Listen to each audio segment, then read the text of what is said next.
On the Market is back. I'm Tina Cortez, and this is York Region's only radio real estate show. Over to my co-host Asif Khan from Remax Prime Properties with today's guest. Asif. Thank you, Tina. Joining us is a regular from our show over the last few years, Ricky Rathore. And Ricky is a partner at Rathore Big law firm and the owner of Remax Metropolis. Ricky, welcome back. Thanks so much for having me, guys. Ricky, we've heard a few stories coming out recently where buyers have won the bidding war and then had buyer remorse and decided, hey, I will just not submit a deposit and I'm out of this deal. Tell us a little bit about what happens in that situation and how accurate is that reasoning?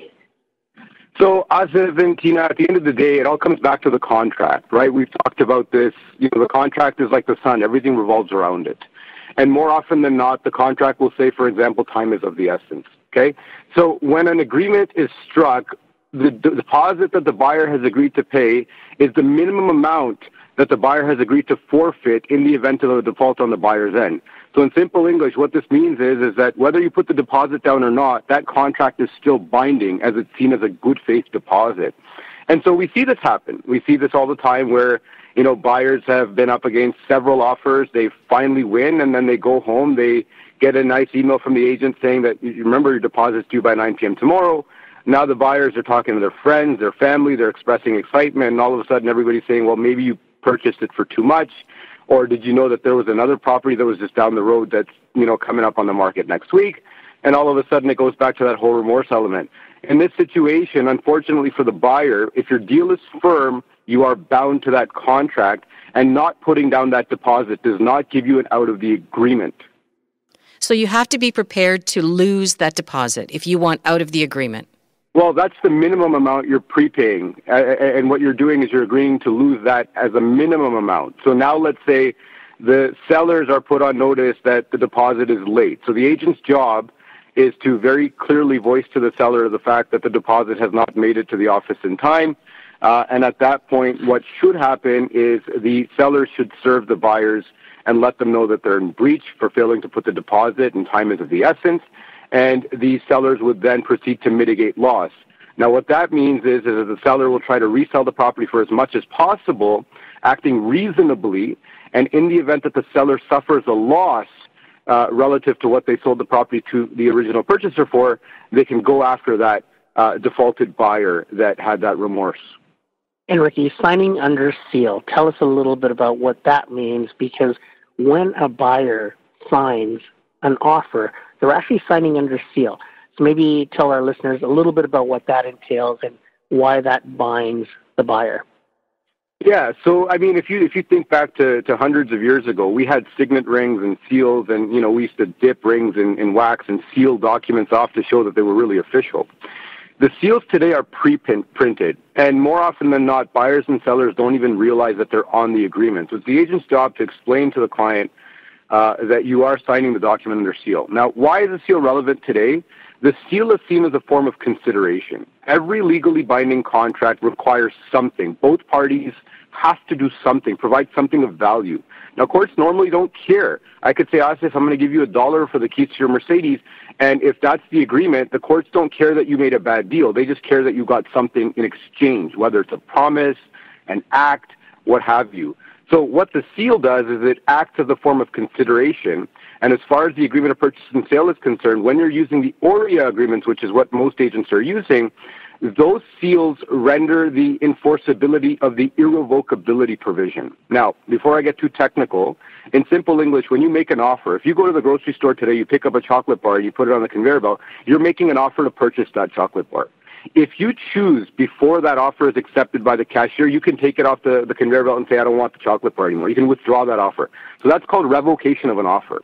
Our standard ORIA documents are typically made irrevocably, meaning once you've signed it and it's been sealed and you've submitted the offer to the seller, you cannot withdraw that offer until it expires, which means that as a buyer, you better think it through and understand what you're doing, because once you've signed next to that seal and that offer has been communicated, you are no longer in a position to revoke it, and it'll only come to an end if it dies, in the sense that the irrevocability lapses. Up until that point, the seller has the option of accepting it, rejecting it, or countering it. But you've lost that control of that ball. You've thrown it in the seller's court. So, Ricky, do you have any advice then for those who maybe should try to avoid buyer's remorse? How do we avoid that feeling, that road? So, Tina, I think the answer to that question, I mean, it's a very emotional process, right? This is one of the largest purchases or sales for most people. And, we see it on the other side, too. Like right now we're talking about buyers, but a lot of sellers have remorse, too. And the funny part is the seller doesn't put down a deposit in an agreement of purchase and sale. So we see it on both ends of the transaction. I think before you take a step and make such a critical decision for yourself, your family, and whoever might be important in that transaction, it's really critical to sit down with your agent, understand what you're getting into, understand your rights, understand your obligations, and if you think you need legal advice, consult with a lawyer, because once you sign, it can become quite complicated to go back on your word. And again, there's a famous quote from Ray Kroc in the McDonald's Founder movie where he says, promises, contracts like hearts are made to be broken, as long as you can pay for it. And that's the reality in the real world, too. Contracts are broken daily, but the people that are breaking them usually have the financial wherewithal to be able to follow through with those breaches. And it depends on how fundamental those breaches are. So if there is remorse, I think urgently speak with your attorney and see if there's something in the contract that affords you the ability to get out. And if not, at the very least, understand what your obligations might be, because sitting with your eyes covered by your hands is not going to get you out of the contract. Henry, let's turn the tables a little bit. And what about seller's remorse? When a seller decides that, hey, they may not have gotten as much as they wanted during the multiple offers, but they have accepted an agreement to sell their property. Does this apply to them as well when they say, hey, I don't want to sell to you anymore, I'll give you your deposit back? How does that work? Sure it does. And so, Asif, here's the thing. I've actually encountered situations in my capacity as a lawyer where a seller will call me and say, my agent didn't do a very good job. My agent didn't notify everybody else that there was another offer on the table. And my agent got a call in the morning after we accepted an offer for an agent, who wanted to make a higher bid. And now, we're losing $50,000. We're really upset about that. Can we get out of the deal? So, unfortunately, again, in this situation, once the contract is entered into, unless there's something in the agreement that lets the seller out, the sellers are stuck. And so if the sellers say, look, we're not accepting your deposit, we're not going to go ahead with this transaction, do what you got to do, then the buyer, again, would seek legal advice, because if they've gotten a good deal or they want to proceed with the transaction, the buyer can then, in effect, put them on notice and say that we are now going to mitigate our loss. We're going to find a comparable property in the same or similar area, and in the event that we have to overpay for that property acting reasonably, we will come after you for the difference as well. The only difference there is that the sellers will put down a deposit, but that doesn't mean that their obligations are anything. Have you witnessed buyers or sellers' remorse, especially in this market where bidding wars are commonplace? Absolutely. It's common practice at my law office to handle these sorts of situations. We're sending out letters pretty regularly now, saying that your deposit's late. And I mean, quite frankly, once we do send a letter, usually we get the deposit right after that, right? I think a lot of buyers just need a reality check. It is common to see it on the sales side as well, but it's a lot more rare than it is on a purchase. And Ricky, so just for our listeners again, 24 hours is the standard time, or what's written in the agreement of purchase and sale for the buyer to submit their deposit to the listing brokerage, or as per the instructions within the contract.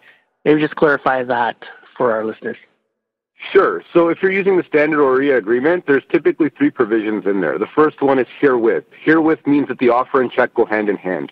The second provision is upon acceptance, which basically means that the deposit has to be delivered within 24 hours of the confirmation of acceptance being signed. The third provision is as otherwise described. So sometimes buyers have their money locked up in a TFSA, or they've got money that's tied up in a GIC. They can't get it within the 24 hours or immediately. So then you can put a provision in the schedule which will stipulate that the deposit will be paid by a certain day and time. And normally, many brokerages, especially today, are putting in a default provision saying that the deposit's due on the first banking day by no later than 8 or 9 p.m. Ricky, great information as always. If our listeners need more information about buyers or sellers remorse, how do they get a hold of you? Yeah, absolutely. You can call me through the office at 905-554-7465. Again, 905-554-7465. That's awesome. Thanks a lot, Ricky, and we'll talk to you soon. Anytime, guys. My pleasure. When we come back, your questions. This is On the Market on 105.9 The Region. Stay with us.